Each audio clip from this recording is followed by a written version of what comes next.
नमस्ते। तो आज हम बात करेंगे बाजार के एक ऐसे हाथी के बारे में जो जब चलता है ना तो जमीन हिलती है। एक ऐसी कंपनी जो इंडिया की तरक्की की लिटरली बुनियाद रखती है। जी हाँ, नाम है लार्सन एंड ट्यूब्रो यानी एल&टी। तो चलिए इस विशाल हाथी की पूरी कहानी में गोता लगाने से पहले द फाइनेंस वायर को सब्सक्राइब जरूर करिए, क्योंकि हम इसी तरह हर रोज आपको जागरूक करते हैं। अब सबके मन में सवाल तो यही है कि क्या इंजीनियरिंग का ये दिग्गज, ये बहीमोथ अगला बड़ा इन्वेस्टमेंट मौका हो सकता है? क्या इस हाथी की चाल आने वाले समय में भी इतनी ही दमदार रहेगी? चलिए इस पूरे विश्लेषण में इसका जवाब ढूंढने की कोशिश करते हैं। आज के सफर का रोड मैप कुछ ऐसा है। पहले हम इस हाथी से मिलेंगे, फिर देखेंगे इसकी असली ताकत क्या है और ये कौन से नए करतब सीख रहा है। उसके बाद इसका एक प्रॉपर फाइनेंशियल हेल्थ चेकअप करेंगे और जंगल के खतरों पर भी नजर डालेंगे। और हाँ, आखिर में सबसे बड़ा सवाल कि इस हाथी की सवारी करें या नहीं। तो चलिए शुरू करते हैं पहले चैप्टर से, बाजार का हाथी एल&टी। देखिए, लार्सन एंड टोब्रो सिर्फ एक कंपनी नहीं है, ये एक पूरा का पूरा साम्राज्य है, एक कॉन्ग्लोमेरेट जिसके पांव देश के हर जरूरी सेक्टर में है। इंफ्रास्ट्रक्चर से डिफेंस, आईटी से फाइनेंशियल सर्विसेज तक।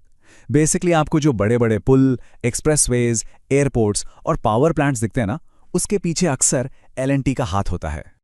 अब आते हैं एल&टी की असली ताकत पर। मतलब आखिर क्या चीज इस कंपनी को इतना बड़ा और मजबूत बनाती है? इस हाथी के पैरों में आखिर कितना दम है? आइए पर्दे के पीछे झांकते हैं। स्क्रीन पर ये नंबर देखिए, 6.1 ट्रिलियन रुपीस, यानी 6.1 लाख करोड़। ये रकम इतनी बड़ी है कि इससे देश के कई छोटे शहरों का सालाना बजट आराम से बन सकता है। ये एल&टी की ऑर्डर बुक है फाइनेंशियल ईयर 26 के पहले क्वार्टर तक। मतलब कंपनी के हाथ में इतने प्रोजेक्ट्स हैं। तो इस विशाल ऑर्डर बुक का मतलब क्या है? बिल्कुल साफ है, रेवेन्यू विजिबिलिटी। इसका मतलब है कंपनी को आने वाले कई सालों तक काम की चिंता करने की कोई जरूरत नहीं है। उसकी कमाई एक तरह से लॉक्ड इन है। और इसका सबसे बड़ा फायदा पता है कब दिखता है? जब मार्केट में उतार चढ़ाव आता है। जहां बाकी कंपनीज नए काम के लिए स्ट्रगल करती हैं, वहीं एल&टी जैसे हाथी के पास सालों का काम पहले से ही तय होता है, एकदम स्टेबल। और ये मत सोचिए कि एल&टी सिर्फ भारत का हाथी है। नहीं नहीं, ये अब विदेश के जंगलों में भी अपना दबदबा बना रहा है। इस चार्ट में देखिए, ये ऑरेंज बार्स साल दर साल कैसे ऊपर जा रहे हैं। ये दिखाता है कि इंटरनेशनल रेवेन्यू का हिस्सा लगातार बढ़ता जा रहा है। खासकर मिडिल ईस्ट में सऊदी अरेबिया के न्यूम सिटी जैसे मेगा प्रोजेक्ट्स इस ग्रोथ को जबरदस्त रफ्तार दे रहे हैं। इससे होता यह है कि कंपनी सिर्फ एक देश की इकोनॉमी पर डिपेंड नहीं रहती। और फ्यूचर इससे भी ज्यादा रोशन दिख रहा है। कंपनी के पास 15 ट्रिलियन यानी 15 लाख करोड़ की प्रॉस्पेक्ट पाइपलाइन है। ये वो प्रोजेक्ट्स हैं जिनके लिए कंपनी आने वाले समय में बोली लगाएगी। और इसमें high speed rail, nuclear power, renewable energy और डिफेंस जैसे हाई इंपैक्ट सेक्टर्स शामिल हैं।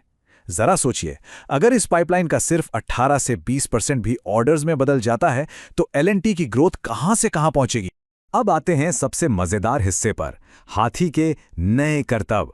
देखिए, एक बड़ा हाथी अगर सिर्फ अपने पुराने करतब दिखाता रहे तो लोग बोर हो जाते हैं। एल&टी इस बात को खूब समझता है।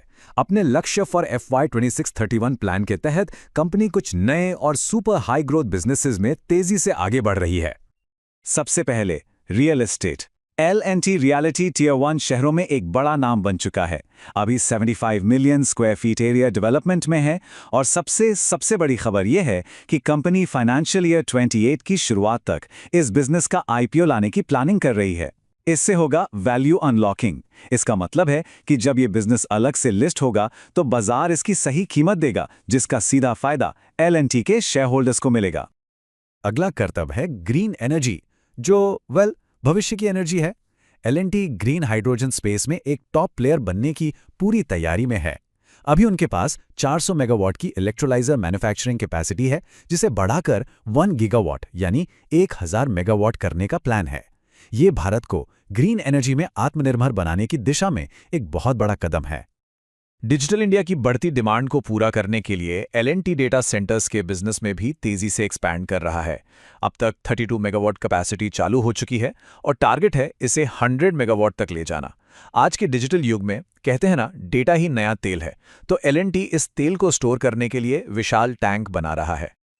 और आखिरी नया करतब है हाईटेक सेमीकंडक्टर इंडस्ट्री में एंट्री। अभी कंपनी एनालॉग चिप्स डिजाइन कर रही है, लेकिन उनका प्लान सिर्फ डिजाइनिंग तक रुकने का नहीं है। वो मैन्युफैक्चरिंग और कमर्शियलाइजेशन में भी उतरना चाहते हैं। ये एक ऐसा स्ट्रेटेजिक मूव है जो L&T को टेक्नोलॉजी की दुनिया में एक बिल्कुल नए लेवल पर ले जा सकता है। इतने बड़े प्लान्स, इतने नए करतब, सुनने में तो सब बहुत अच्छा लगता है। लेकिन क्या इस हाथी की सेहत अच्छी है? क्या इसके फाइनेंशियल्स इन बड़े सपनों को पूरा करने में इसका साथ देंगे?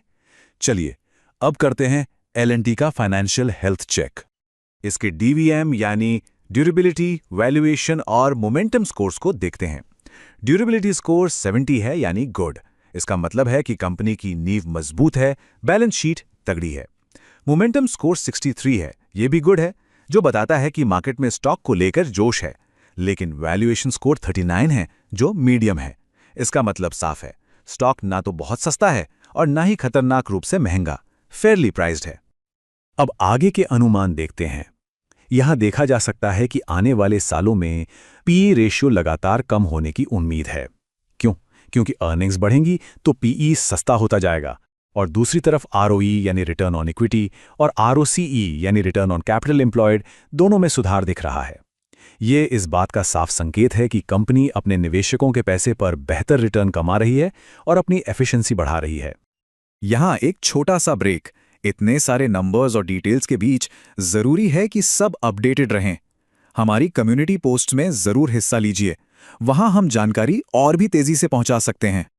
हर कहानी की तरह इस कहानी में भी कुछ खतरे हैं। जंगल में चलते हुए हाथी को भी सावधान रहना पड़ता है, और एक बैलेंस्ड एनालिसिस के लिए इन खतरों को जानना बहुत बहुत जरूरी है। सबसे पहला और शायद सबसे बड़ा खतरा है जियोपॉलिटिकल इश्यूज। L&T का एक बड़ा हिस्सा मिडिल ईस्ट से आता है। उस इलाके में जरा सी भी अस्थिरता वहां के L&T प्रोजेक्ट्स पर सीधा असर डाल सकती है। दूसरा बड़ा खतरा है मेगा प्रोजेक्ट्स में देरी। L&T के प्रोजेक्ट्स सालों चलते हैं। इस दौरान जमीन लेने में या अप्रूवल्स में देरी पूरे प्रोजेक्ट की इकोनॉमिक्स बिगाड़ सकती है, जिससे कंपनी के मार्जिन्स पर आंच आ सकती है। और एक खास चिंता है वैल्यूएशन की। अगर हम थोड़ा गहराई से देखें तो स्टॉक अभी अपने पी स्ट्रॉन्ग सेल जोन में है। इसका मतलब है कि L&T का पी रेशो उसके पिछले 5 या 10 साल के एवरेज से काफी ऊपर चल रहा है। जब कोई स्टॉक अपनी हिस्ट्री के हिसाब से इतना महंगा हो जाता है तो उसमें आगे बढ़ने की गुंजाइश थोड़ी कम हो जाती है और गिरने का रिस्क बढ़ जाता है। ऐसा लगता है कि मार्केट ने सारी अच्छी खबरों को पहले ही प्राइस इन कर लिया है। तो अब हम आते हैं अपने आखिरी और सबसे महत्वपूर्ण सेक्शन पर। सवारी करें या नहीं? सारी जानकारी को एक साथ रखकर देखते हैं कि क्या नतीजा निकलता है। सबसे पहले L&T के मैनेजमेंट की सुनते हैं।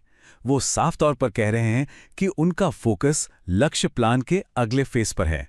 उनका पूरा जोर कोर बिजनेस के साथ साथ real estate, green energy, data centres और सेमीकंडक्टर्स जैसे नए बिजनेसेस को ग्रो करने पर है। ये उनका फ्यूचर विजन दिखाता है। अब देखते हैं कि मार्केट के बड़े बड़े एक्सपर्ट्स क्या सोचते हैं। यहां 30 एनालिस्ट की राय है। इनमें से 19 स्ट्रॉन्ग बाय और 7 बाय की सलाह दे रहे हैं। यानी 30 में से 26 एनालिस्ट इस स्टॉक पर बुलिश हैं। ये एक जबरदस्त पॉजिटिव सेंटिमेंट है। पर हां, हमेशा याद रखना जरूरी है कि एनालिस्ट भी गलत हो सकते हैं। तो इस पूरी चर्चा को हम 2 हिस्सों में बांट सकते हैं, बुल केस और बेयर केस। बुल्स यानी आशावादी लोगों को एक स्टेबल दिग्गज दिखता है, विशाल ऑर्डर बुक के साथ, ग्लोबल पहुंच के साथ और भविष्य के लिए एक्साइटिंग ग्रोथ इंजन्स के साथ। वहीं बेयर्स यानी सावधान रहने वालों को एक ऐसी कंपनी दिखती है जो है तो बहुत अच्छी, लेकिन उसका स्टॉक अभी थोड़ा महंगा है। उन्हें जियोपॉलिटिकल रिस्क्स और प्रोजेक्ट डिलेज की चिंता भी सताती है। तो अब आखिरी सवाल सबके लिए। इस पूरे विश्लेषण के बाद L&T भविष्य के लिए कैसा हाथी साबित हो सकता है? कमेंट सेक्शन में अपनी पसंद जरूर बताइए। ऑप्शन ए, मल्टी बैगर हाथी जो तेजी से दौड़ेगा और जबरदस्त रिटर्न्स देगा, या ऑप्शन बी, स्लो एलिफेंट जो चलेगा तो जरूर पर उसकी चाल धीमी और स्थिर होगी। ऐसे ही गहरे विश्लेषण के लिए द फाइनेंस वायर को सब्सक्राइब करना बिल्कुल ना भूलें और हमारे कम्युनिटी पोस्ट पर अपनी राय जरूर दें।